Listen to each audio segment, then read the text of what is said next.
ഈ വർഷത്തെ union budget കേന്ദ്ര സർക്കാർ കഴിഞ്ഞ ദിവസം പ്രഖ്യാപിക്കുകയുണ്ടായി. അപ്പോൾ ഈ യൂണിയൻ ബഡ്ജറ്റ് കൺസ്ട്രക്ഷൻ മേഖലയിൽ ഉണ്ടാക്കാൻ പോകുന്ന ചലനങ്ങൾ ഏതൊക്കെ മെറ്റീരിയലുകളിലായിരിക്കാം വില വ്യത്യാസങ്ങൾ പ്രകടമായിട്ട് നമ്മൾ ഈ വരുന്ന വർഷങ്ങളിൽ പ്രതീക്ഷിക്കേണ്ടത്.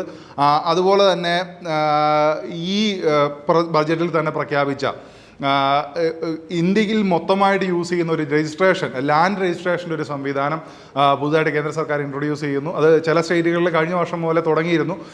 ഈ വർഷം മുതൽ അത് രാജ്യവ്യാപകമായിട്ട് എല്ലാ സംസ്ഥാനങ്ങളിലും രജിസ്ട്രേഷനെ ഒരു ഏകീകൃത ഫോർമാറ്റിലേക്ക് മാറ്റുന്നു. അപ്പം ഇത് എന്താണ്, ഇതെങ്ങനെയാണ്, ഇതിനെക്കുറിച്ചൊക്കെയാണ് ഇന്നത്തെ നമ്മുടെ വീഡിയോയിൽ നമ്മൾ ചർച്ച ചെയ്യാൻ ഉദ്ദേശിക്കുന്നത്. ഞാൻ ലിവിൻ തോമസ്, ഗ്രീൻ നാഷണൽ ആർക്കിടെക്ചറിലെ ചീഫ് ഡിസൈനറാണ്.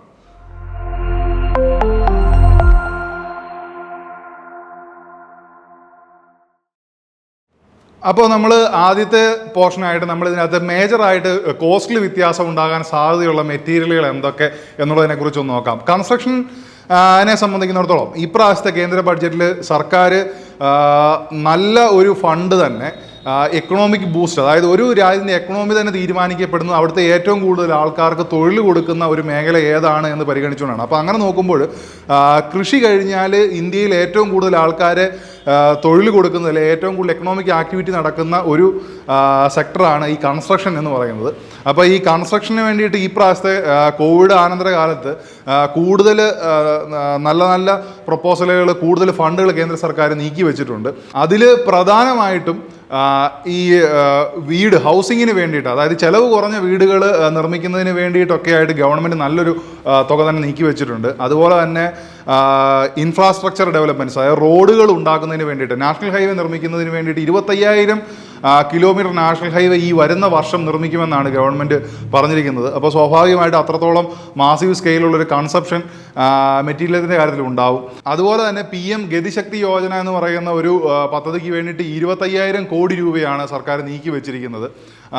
അതിൻ്റെ ഉദ്ദേശം എന്ന് പറഞ്ഞു കഴിഞ്ഞാൽ കൂടുതൽ വഴികൾ ഉണ്ടാക്കുക, അതുപോലെ തന്നെ വഴികളുടെ വേഗത വർദ്ധിപ്പിക്കുക, അതുപോലെ തന്നെ കൂടുതൽ സ്പീഡ് കൂടിയ ട്രെയിനുകൾ, അതുപോലെ തന്നെ പോർട്ടുകൾ പുതുതായിട്ടുണ്ടാക്കുക. അങ്ങനത്തെ ഇൻഫ്രാസ്ട്രക്ചറിൽ ഹ്യൂജായിട്ട് ഗവൺമെൻറ് ഇൻവെസ്റ്റ് ചെയ്യാനായിട്ട് ശ്രമിക്കുന്നുണ്ട്. അപ്പോൾ സ്വാഭാവികമായിട്ടും മെറ്റീരിയലുകളുടെ കൺസപ്ഷൻ വളരെയധികം കൂടാനായിട്ട് സാധ്യതയുണ്ട്. അപ്പം അത് തീർച്ചയായിട്ടും മാർക്കറ്റിൽ പ്രൈസ് ഹൈക്കിനായിട്ട് ചെറുതായിട്ട് ഇടവരുത്താൻ സാധ്യതയുണ്ട്. അപ്പോൾ അതിൽ ഇമ്പോർട്ടൻ്റ് ആയിട്ട് ഇപ്പം നമ്മളൊരു പേഴ്സണലായിട്ട് വീട് പണിയുന്ന ആളെ ബാധിക്കുന്ന കാര്യങ്ങൾ പറഞ്ഞിട്ടുണ്ടെങ്കിൽ സിമെൻറ്റിന് ഒരു 8% വരെ 8 to 10% എന്നാണ് എനിക്ക് തോന്നുന്നത് പ്രെഡിക്റ്റ് ചെയ്യാൻ പറ്റുന്നത്. അപ്പം അത്രയും വില വർദ്ധിക്കാനായിട്ട് സാധ്യതയുണ്ട്. അതിൻ്റെ റീസൺസ് എന്തൊക്കെയാണെന്ന് ചോദിച്ചു കഴിഞ്ഞാൽ, ഒന്ന്, ഈ സിമെൻറ്റ് ഉണ്ടാക്കുന്നതിന് വേണ്ടുന്ന ഏറ്റവും ഒന്നാമത്തെ കോമഡിറ്റി എന്ന് പറയുന്നത് ലൈം സ്റ്റോൺ ആണ്. അപ്പോൾ ഈ ലൈം സ്റ്റോണിൻ്റെ വില കഴിഞ്ഞ കാലങ്ങളിൽ കുറേശ്ശെ വർദ്ധിച്ചുകൊണ്ടിരിക്കുമായിരുന്നു. അത് ഇനിയും ചിലപ്പോൾ കൂടാനേ സാധ്യതയുള്ളൂ, കുറയാനായിട്ടുള്ള സാധ്യതയില്ല. പിന്നെ ഒന്നുള്ളത് ഇതിൻ്റെ ട്രാൻസ്പോർട്ടേഷൻ, മറ്റ് ചിലവുകളാണ്. അതും പെട്രോളിൻ്റെ ഡീസലിൻ്റെ വിലയൊന്നും കുറയ്ക്കാനായിട്ടുള്ള യാതൊരു സാധ്യതയും ബഡ്ജറ്റിൽ കാണുന്നില്ല, കൂടാനേ സാധ്യതയുള്ളൂ. അപ്പോൾ സ്വാഭാവികമായിട്ടും ആ വിലയിൽ ചേഞ്ചസ് ഉണ്ടാവാനായിട്ട് സാധ്യതയില്ല.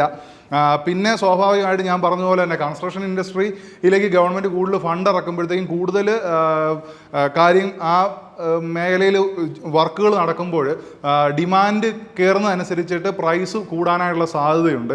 അതുപോലെ തന്നെ കഴിഞ്ഞ 2 വർഷങ്ങൾ, അതായത് കഴിഞ്ഞ വർഷം ഒരു -1%, അതിൻ്റെ മുമ്പത്തെ കൊല്ലം -11% സിമെൻറ്റ് ഉപയോഗത്തിലുണ്ടായ ഡിക്ലൈൻ, അതായത് കുറവുണ്ടായിരുന്നത്.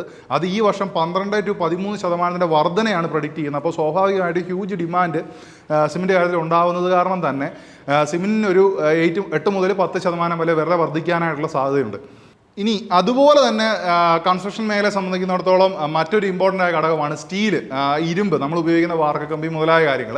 അപ്പം ഈ മെറ്റലിൻ്റെ വില ഇനിയത്തെ സമയത്ത് എങ്ങനെയായിരിക്കും എന്നുള്ളതിനെക്കുറിച്ച് ചോദിച്ചാൽ, ഈ നമ്മൾ സിമെൻറ്റിൻ്റെ കേസ് പറഞ്ഞ സെയിം കാര്യം തന്നെ ഇവിടെ ആപ്ലിക്കബിളാണ്. കാരണം കൂടുതൽ മെറ്റീരിയലിൻ്റെ റിക്വയർമെൻറ്റ് ഇൻഫ്രാസ്ട്രക്ചർ മേഖലകളിലൊക്കെ വരുന്നത് കാരണം സ്വാഭാവികമായിട്ട് ഡിമാൻഡ് വർദ്ധിക്കും.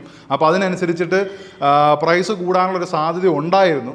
പക്ഷേ സ്റ്റീലിനെ സംബന്ധിക്കുന്നിടത്ത് ഇപ്രാവശ്യത്തെ സർക്കാരിൻ്റെ ബഡ്ജറ്റിൽ സർക്കാർ ചെയ്തിരിക്കുന്ന ഒരു അനുകൂലമായ കാര്യം എന്താണെന്ന് ചോദിച്ചു കഴിഞ്ഞാൽ, ഈ സ്റ്റീലിന് ആൻറ്റി ഡംപിങ് ഡ്യൂട്ടി എന്ന് പറയുന്ന ഒരു ഡ്യൂട്ടി ഗവൺമെൻറ് ഓൾറെഡി ഏർപ്പെടുത്തിയിട്ടുണ്ട്. അതായത് നമ്മളെക്കാളും സ്റ്റീൽ ഉൽപ്പാദിപ്പിക്കുന്ന ചൈന പോലത്തെ രാജ്യങ്ങളിൽ നിന്നും നമ്മുടെ നാട്ടിലെ ഉൽപ്പാദിപ്പിക്കുന്ന സ്റ്റീലിനേക്കാളും വില കുറച്ച് നമ്മുടെ പോർട്ട് വഴി ഇമ്പോർട്ട് ചെയ്തിട്ട് നാട്ടിൽ ഡിസ്ട്രിബ്യൂട്ട് ചെയ്യുന്നത് ഒഴിവാക്കിയിട്ട് നമ്മുടെ നാട്ടിലെ സ്റ്റീൽ മാനുഫാക്ചേഴ്സിനെ കൂടുതൽ സപ്പോർട്ട് ചെയ്യാൻ വേണ്ടിയിട്ട് ഇമ്പോർട്ട് ചെയ്യുന്ന സ്റ്റീലിന് ആൻറ്റി ഡംപിങ് ഡ്യൂട്ടി എന്ന് പറഞ്ഞൊരു ഡ്യൂട്ടി ഗവൺമെൻറ് ഏർപ്പെടുത്തിയിട്ടുണ്ട് കഴിഞ്ഞ 2-3 വർഷങ്ങളായിട്ട്. അത് ഈ വർഷം മുതൽ നിർത്തലാക്കുക അല്ലെങ്കിൽ അത് നല്ല രീതിക്ക് കുറയ്ക്കാനായിട്ട് തീരുമാനിച്ചിട്ടുണ്ട്.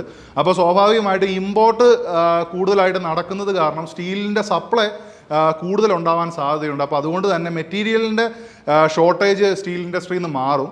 അപ്പം ഈ അത് എത്രത്തോളം റിക്വയർമെൻ്റ് ഉണ്ടോ അതിനനുസരിച്ചിട്ടുള്ള സപ്ലൈയും വരാൻ സാധ്യതയുള്ളത് കാരണം തന്നെ സ്റ്റീലിൻ്റെ വിലയിൽ വലിയ മാറ്റം സംഭവിക്കാൻ സാധ്യതയില്ല. പക്ഷേ ഇമ്പോർട്ട് ഇത്ര വന്നാലും തന്നെ നമുക്കതിൻ്റെ ഒരു വില കുറവിൻ്റെതായ ബെനിഫിറ്റുകൾ നമുക്ക് കിട്ടുമെന്ന് തോന്നുന്നില്ല. കാരണം മുമ്പ് പറഞ്ഞതുപോലെ തന്നെ ഈ ട്രാൻസ്പോർട്ടേഷൻ്റെ മറ്റ് ചിലവുകൾ വർദ്ധിച്ച് നിൽക്കുന്നത് കാരണവും ഡിമാൻഡ് അതിനൊപ്പം തന്നെ കൂടുന്നത് കാരണവും വില കുറവും ഉണ്ടാകാൻ സാധ്യതയില്ല. അപ്പോൾ സ്റ്റീലിൻ്റെ വില അങ്ങനെ തന്നെ തുടരുമെന്നാണ് ഈ ഒരു കാര്യത്തിൽ തോന്നുന്നത്. അതുപോലെ തന്നെ പറയാനുള്ളത് ബാക്കി കൺസ്ട്രക്ഷൻ മെറ്റീരിയൽസ്, അതായത് PVC പോലത്തെ മെറ്റീരിയലുകൾ തുടങ്ങിയവയ്ക്ക് വില വലിയ മാറ്റങ്ങൾ ഉണ്ടാവാനുള്ള സാധ്യതയില്ല. ഇൻഫാക്റ്റ് ചെറിയ രീതിക്കുള്ള വില വർധനവിനുള്ളൊരു സാധ്യതയുണ്ട്. വലിയ കാര്യമായിട്ടൊന്നും ഉണ്ടാവില്ല, എന്നാലും ചെറിയ രീതിക്ക് വില വർധനവ് നമ്മൾ വേണമെങ്കിൽ പ്രതീക്ഷിക്കണം. കാരണം ഈ ട്രാൻസ്പോർട്ടേഷൻ അതുപോലെ ഇമ്പോർട്ട് മുതലായി വരുന്നവയ്ക്കുള്ള എക്സ്പെൻസ് കൂടുതലുകൾ കൊണ്ട്, അതായത് നമുക്ക് വേണ്ടുന്ന PVCയുടെ ഏതാണ്ട് 50% താഴെ മാത്രമേ ഇന്ത്യ സ്വന്തമായിട്ട് ഉൽപ്പാദിപ്പിക്കുന്നുള്ളൂ, അതായത് പ്ലാസ്റ്റിക് പോലത്തെ മെറ്റീരിയലുകൾ. അപ്പോൾ ഇതിൻ്റെ 50% മേളിൽ നമ്മളിപ്പോഴും സിംഗപ്പൂർ പോലത്തെ പല രാജ്യങ്ങളിലും നമ്മൾ ഇമ്പോർട്ട് ചെയ്തിട്ടാണ് യൂസ് ചെയ്യുന്നത്. അപ്പം ഇൻഡിജീനിയസ് ആയിട്ട് പ്രൊഡ്യൂസ് ചെയ്യുന്ന മാനുഫാക്ചേഴ്സിനെ സപ്പോർട്ട് ചെയ്യാൻ വേണ്ടി സ്റ്റീലിൻ്റെ കാര്യം പറഞ്ഞ പോലെ തന്നെ ഒരു ആൻറ്റി ഡംപിങ് ഡ്യൂട്ടിയൊക്കെ ഗവൺമെൻറ് ഓൾറെഡി വെച്ചിട്ടുണ്ടായിരുന്നു. അത് ഈ പ്രാവശ്യം അത് കുറയ്ക്കുന്നതിനായിട്ടുള്ളൊരു നിർദ്ദേശം ബഡ്ജറ്റിലുണ്ട്. അപ്പോൾ അത് സംഭവിക്കുമ്പോൾ പുറത്തുനിന്നുള്ള മെറ്റീരിയലുകൾ കൂടുതലായിട്ട് വരാൻ സാധ്യതയുണ്ട്. എന്നാലും റിക്വയർമെൻറ്റ്സ് കൂടുന്നത് കാരണവും തന്നെയല്ലേ റിലയൻസ്, അദാനി പോലത്തെ വൻ കമ്പനികളാണ് ഈ ഫീൽഡിൽ ഉള്ളതെന്നുള്ളത് കൊണ്ടും വലിയൊരു ചേഞ്ച് ഈ ഒരു ഫീൽഡിൽ നമ്മൾ പ്രതീക്ഷിക്കരുത്. അപ്പം ഇത്തരം മെറ്റീരിയൽസ്, അതായത് നമ്മൾ ഉപയോഗിക്കുന്ന പ്ലാസ്റ്റിക്, PVC, സാനിറ്ററി വെയർ മെറ്റീരിയലുകളുടെ കാര്യത്തിലൊന്നും വലിയ കോസ്റ്റ് ഡിഫറൻസുകൾ ഉണ്ടാവാനുള്ള സാധ്യതയില്ല. അതുപോലെ തന്നെ ഗവൺമെൻറ്റിൻ്റെ ഒരു പുതിയ നയം അനുസരിച്ചിട്ട് ഈ സോളാർ പോലത്തെ റിന്യൂവബിൾ എനർജി റിസോഴ്സിന് വേണ്ടിയിട്ട് കൂടുതൽ ഫണ്ട് നീക്കി വെക്കാൻ വേണ്ടിയിട്ട്, അല്ലെങ്കിൽ അത്തരം കമ്പനികളെ കൂടുതൽ പ്രൊമോട്ട് ചെയ്യാൻ വേണ്ടിയിട്ട് ഗവൺമെൻറ് ശ്രമിക്കുന്നുണ്ട്. അപ്പോൾ മേക്ക് ഇൻ ഇന്ത്യ പദ്ധതിയിൽ ഉൾപ്പെടുത്തി കൂടുതൽ സ്റ്റാർട്ടപ്പുകളെ റിന്യൂവബിൾ എനർജി റിസോഴ്സിൻ്റെ ഫീൽഡ്, അതായത് സോളാർ പാനൽ പോലത്തെ മാനുഫാക്ചറിങ്ങിൻ്റെ സ്ഥലങ്ങളിൽ പുതിയ കമ്പനികൾക്ക് വേണ്ടുന്ന പ്രൊമോഷൻസ് ഗവൺമെൻറ് കൊടുക്കാനായിട്ട് തീരുമാനിച്ച സ്ഥിതിക്ക് സോളാർ പാനലുകൾ മുതലായ കാര്യങ്ങൾക്ക് വില കുറയാനായിട്ടുള്ളൊരു സാധ്യതയുണ്ട്. അതുപോലെ തന്നെ എടുത്തു പറയേണ്ട ഒന്നാണ് ബാറ്ററി. ഇപ്പം EV വെഹിക്കിൾസിനെയൊക്കെ സപ്പോർട്ട് ചെയ്യുന്നതിന് വേണ്ടിയിട്ട് ഈ ബാറ്ററി നിർമ്മിക്കുന്ന കമ്പനികൾക്ക് ഫേവറബിൾ ആകുന്ന രീതിക്കുള്ള ഒത്തിരി നിർദ്ദേശങ്ങൾ ഇപ്രാവശ്യത്തെ ബഡ്ജറ്റിലുണ്ട്. അപ്പോൾ അത് കാർ ഇൻഡസ്ട്രിയിൽ EV ഇലക്ട്രിക് മോട്ടോർ വെഹിക്കിൾസിനെ ബാധിക്കുന്ന പോലെ തന്നെ സോളാർ പവർ റിലേറ്റഡ് ആയിട്ടുള്ള ഇപ്പം വീടുകളിലൊക്കെ വെക്കുന്ന ബാറ്ററി ആയിക്കോട്ടെ, അങ്ങനത്തെ കാര്യങ്ങൾക്കൊക്കെ വില കുറയാനായിട്ടുള്ളൊരു സാധ്യത ഈ ബഡ്ജറ്റിൻ്റെ നിർദ്ദേശത്തിലുണ്ട്.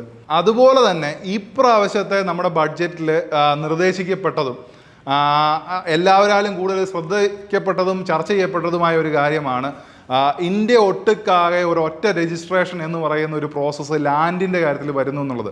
ഇതിന് പറയുക unique land parcel identification number എന്നാണ് ഇതിന് സർക്കാർ നൽകിയിരിക്കുന്ന പേര്.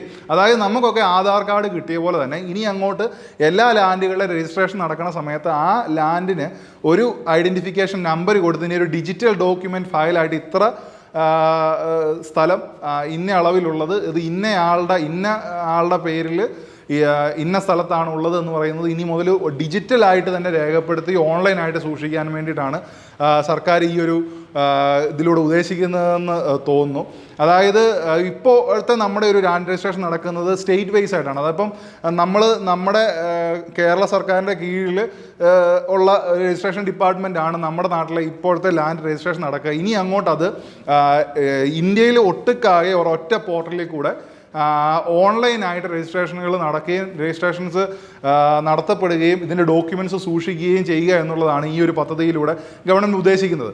അപ്പോൾ ഇതിന് ഗവൺമെൻറ് തയ്യാറാകുന്നതിൻ്റെ മെയിൻ റീസൺ എന്താണെന്ന് ചോദിച്ചു കഴിഞ്ഞാൽ, ഒന്ന് മെയിനായിട്ടുള്ളത് നമ്മുടെ നാട്ടിൽ നമുക്കെല്ലാം അറിയാം, ഈ ലാൻഡിലാണ് ഈ ആൾക്കാർ കള്ളപ്പണം, അതായത് കള്ളപ്പണം എന്ന് നമ്മുടെ നാട്ടിൽ പറയും, അതായത് ഡോക്യുമെൻറ്റഡ് അല്ലാത്ത, അതായത് നികുതി കൊടുക്കാതെ കീപ്പ് ചെയ്യുന്ന പണം സൂക്ഷിക്കാൻ വേണ്ടിയിട്ട് അല്ലെങ്കിൽ അത്തരം അസറ്റുകൾ സൂക്ഷിക്കാൻ വേണ്ടി ആൾക്കാർ ഉപയോഗിക്കുന്ന ഒരു മാർഗ്ഗമാണ് ലാൻഡ്. അപ്പോൾ ലാൻഡിന് സത്യം പറഞ്ഞാൽ ഒരു സർക്കാരിൻ്റെ കയ്യിൽ കൃത്യമായ ഒരു ഡോക്യുമെൻറ്റില്ല. ഒരാൾക്ക് എത്ര ലാൻഡ് ഉണ്ട്, അയാൾക്ക് എത്ര രൂപയുടെ അസറ്റ് ഉണ്ട് എന്നുള്ളത് ഡോക്യുമെൻ്റ് ചെയ്യപ്പെട്ടിട്ടില്ല. ഇപ്പോൾ കേരള സർക്കാരൊക്കെ ഈ അടുത്ത കാലത്ത് രജിസ്ട്രേഷൻ ചെയ്യുന്ന സമയത്ത് നമ്മുടെ ആധാർ കാർഡിൻ്റെ കോപ്പി സബ്മിറ്റ് ചെയ്യണം എന്നുള്ളൊരിത് വന്നത് തന്നെ ഇതിനെ ഇത് ചെയ്യാൻ വേണ്ടി. പക്ഷേ എന്നാൽ അത് എത്രത്തോളം എല്ലായിടത്തും ഒന്നും പ്രാക്ടിക്കലായിട്ടൊരു കാര്യമല്ല. അപ്പം ഇതിനെ തടയിടുക എന്നുള്ളതാണ് ഗവൺമെൻറ് ഉദ്ദേശിക്കുന്നത്. അപ്പം എല്ലാ ലാൻഡും അതിന് കൃത്യമായ ഒരു ഡിജിറ്റൽ ഡോക്യുമെൻ്റ് ആയിട്ട് സൂക്ഷിക്കുക എന്നുള്ളതാണ് ഇതിൻ്റെ ഒന്നാമത്തെ ലക്ഷ്യം. ഇനി ഇതിന് ദൂരവ്യാപകമായിട്ട് നോക്കുകയാണെന്നുണ്ടെങ്കിൽ ഇതിന് സർക്കാർ ഉദ്ദേശിക്കുന്ന ബെനിഫിറ്റുകൾ എന്തൊക്കെയാണെന്ന് ചോദിച്ചു കഴിഞ്ഞാൽ ഇപ്പോൾ ഈ സിൽവർ ലൈൻ പദ്ധതിയൊക്കെ നടക്കുമ്പോൾ നമുക്കറിയാം, അതായത് ഒരു ലാൻഡ് നമുക്ക് ഏറ്റെടുക്കണമെന്ന് സർക്കാർ നിശ്ചയിച്ചാൽ തന്നെ ആ ലാൻഡ് ആരുടെ പേരിലാണ് ഇരിക്കുന്നത്, അയാൾക്ക് എത്ര സ്ഥലം പോകും, അല്ലെ അയാളുടെ സ്ഥലത്തിൻ്റെ വില എത്ര, ഇത് ഏതൊക്കെ ലാൻഡുകളാണ് ഐഡൻറ്റിഫൈ ചെയ്യാനും ഈ സ്ഥലങ്ങൾ തിരിച്ചെടുക്കാനും അതിൻ്റെ തുക കണക്ക് കൂട്ടാനും ഇതിൻ്റെ സർവേ നടത്താനും ഒക്കെ വേണ്ടിയിട്ട് ഗവൺമെൻറ് ഒത്തിരി സമയം ചിലവാകുന്നുണ്ട്. കാരണം നമ്മുടെ നാട്ടിലെ ലാൻഡിനെ സംബന്ധിക്കുന്ന ഡോക്യുമെൻറ്റുകൾ സൂക്ഷിക്കുന്ന സ്ഥലം പല ഡിപ്പാർട്ട്മെൻറ്റുകളിലാണ്. അതായത് വില്ലേജ് ഓഫീസിൽ കുറേ ഡോക്യുമെൻറ്റുകളുണ്ട്, അതുപോലെ തന്നെ രജിസ്ട്രേഷൻ ഓഫീസുകളിൽ കുറേ ഡോക്യുമെൻ്റ് ഉണ്ട്, പഞ്ചായത്തിലുണ്ട്, അങ്ങനെ പലയിടത്തായിട്ടാണ് നമ്മുടെ നാട്ടിലെ ഡോക്യുമെൻറ്റുകളെല്ലാം സൂക്ഷിക്കുന്നത്. അപ്പോൾ ഇതിനെയൊക്കെ ഏകീകരിച്ച് ഒറ്റ സ്ഥലത്ത് കൊണ്ടുവരുന്ന വഴി സർക്കാരിൻ്റെ പ്രോസസ്സുകൾ കൂടുതൽ എളുപ്പത്തിലാവും. അതായത് ഇപ്പോൾ ഒരു ലാൻഡ് സർക്കാരിന് ഏറ്റെടുക്കണമെന്ന് തീരുമാനിച്ചാൽ അത് പെട്ടെന്ന് ഏറ്റെടുക്കാൻ വേണ്ടിയിട്ട് സർക്കാരിന് സാധിക്കും. അതുപോലെ തന്നെ ഇപ്പോൾ ഒരു പുതിയൊരു പദ്ധതിക്ക് വേണ്ടിയിട്ട് ഒരു സ്ഥലം കണ്ടെത്തണം. അപ്പോൾ ഒരു ഇത്ര ഏക്കർ സ്ഥലം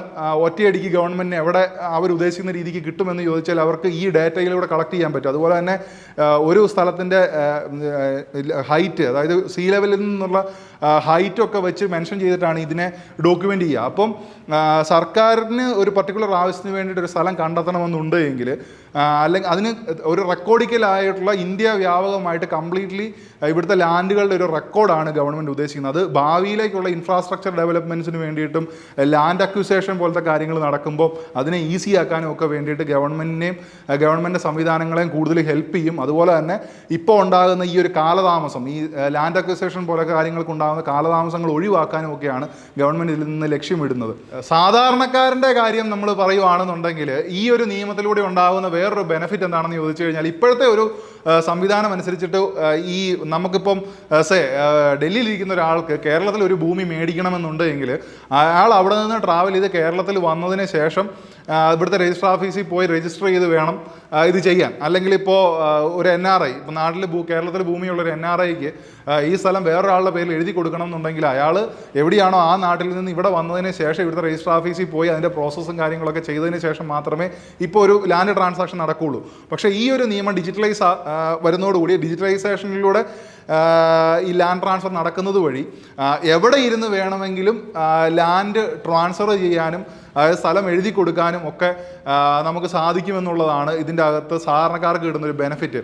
അതുപോലെ തന്നെ ഇപ്പോൾ നമ്മളൊരു സ്ഥലം എഴുതി മേടിച്ചാൽ ഇത് ഗവൺമെൻറ് റെക്കോർഡിൽ കിടക്കുന്ന ഒരു വസ്തു ആയതുകൊണ്ട് തന്നെ ഇത് ഇപ്പം ചില കേസുകളിൽ ഈ ആധാരം പണയപ്പെടുത്തുക അല്ലെ അങ്ങനത്തെ എന്തെങ്കിലുമൊക്കെ ലീഗലായിട്ടുള്ള എന്തെങ്കിലും കാര്യങ്ങൾ ഈ ഒരു എഴുതി തരുന്ന ആധാരത്തിൻ്റെ മേളിൽ നടന്നിട്ടുണ്ടെങ്കിൽ ഇതൊക്കെ കൃത്യമായിട്ട് നോട്ട് ഡൗൺ ചെയ്യാനും ഈ കള്ളത്തരത്തിലുള്ള ട്രാൻസാക്ഷൻസ് നടക്കാനും ഈ ലാൻഡ് ട്രാൻസാക്ഷനിൽ ഉണ്ടാകുന്ന നൂലാമാലകൾ നിയമക്കുരുക്കുകൾ ഇതൊക്കെ ഒഴിവാക്കാനും ഒക്കെയാണ് ഈ ഒരു നിയമത്തിൽ കൊണ്ട് ഉദ്ദേശിക്കുന്നത്. അതുപോലെ തന്നെ ഇപ്പോൾ നമ്മുടെ നാട്ടിൽ ഈ ഓരോ സ്റ്റേറ്റിൻ്റെ അണ്ടറിൽ ഈ ആധാരങ്ങൾ നിൽക്കുന്ന കാരണം ഈ ആധാരങ്ങളെല്ലാം എഴുതപ്പെട്ടിരിക്കുന്ന അതാത് ലോക്കൽ ഭാഷകളിലാണ്. അതായത് ഇപ്പം നമ്മുടെ നാട്ടിലെ ആധാരങ്ങളെല്ലാം എടുത്ത് നോക്കിയാൽ മലയാളത്തിലായിരിക്കും എഴുതിയിരിക്കുന്നത്, തമിഴ്നാട്ടിലെ തമിഴിലായിരിക്കും, അങ്ങനെ ഓരോരോ റീജിയൻ ലാംഗ്വേജസിൽ സ്പ്ലിറ്റ് ആയിട്ടാണ് ഈ ആധാരങ്ങൾ കിടക്കുന്നത്. ഇനിയിപ്പം ഇന്ത്യക്ക് മുഴുവനായിട്ടും ചിലപ്പോൾ ഇംഗ്ലീഷ് ആയിരിക്കും, ഇംഗ്ലീഷിൽ വരുന്ന ഒരു ലാൻഡ് റെക്കോർഡ്, അതായത് ഒരു ആധാരമായിരിക്കും ഇനി അങ്ങോട്ടുള്ള കാലത്ത് ചിലപ്പോൾ സംഭവിക്കാൻ പോകുന്നത്. അതും ഒരു തരത്തിൽ പറഞ്ഞു കഴിഞ്ഞാൽ ഒരു പ്രോപ്പറായ ഡോക്യുമെൻറ്റേഷൻ, നമ്മുടെ സ്ഥലത്തിന് ലീഗലായ വേറെ പ്രശ്നങ്ങളൊന്നും ഇല്ലാത്ത കൃത്യമായി, അതായത് വേറൊരാളാൽ മാറ്റിമറിക്കാൻ സാധ്യതയില്ലാത്ത കൃത്യമായ ഒരു ഡോക്യുമെൻ്റ് സൂക്ഷിക്കാനായിട്ടാണ് ഇതിലൂടെ ഗവൺമെൻറ് ഉദ്ദേശിക്കുന്നത്. അപ്പം തീർച്ചയായിട്ടും സാധാരണക്കാരനായ ഒരാളെ സംബന്ധിക്കുന്നിടത്തോളം ഈ നിയമം വളരെ ബെനഫിഷ്യൽ ആയിട്ടാണ് എനിക്ക് തോന്നുന്നത്. അപ്പോൾ ഈ വർഷത്തെ 2022 ബഡ്ജറ്റ് എന്തൊക്കെയാണ് കൺസ്ട്രക്ഷൻ ഇൻഡസ്ട്രിയിൽ ഉണ്ടാക്കാൻ പോകുന്ന മാറ്റങ്ങൾ, അല്ലെങ്കിൽ വില വർധനയ്ക്ക് സാധ്യത, അല്ലെങ്കിൽ ഇതിൽ പ്രപ്പോസ് ചെയ്തിരിക്കുന്ന കാര്യങ്ങൾ നമ്മളെ ബാധിക്കുന്ന കാര്യങ്ങൾ എന്തൊക്കെയെന്നുള്ളതിനെക്കുറിച്ച് വിശദീകരിച്ച് നിങ്ങൾക്കൊക്കെ മനസ്സിലായി എന്ന് തന്നെ വിചാരിക്കുന്നു. മറ്റൊരു ടോപ്പിക്കുമായിട്ട് നമുക്ക് അടുത്ത ആഴ്ച കാണാം. നന്ദി.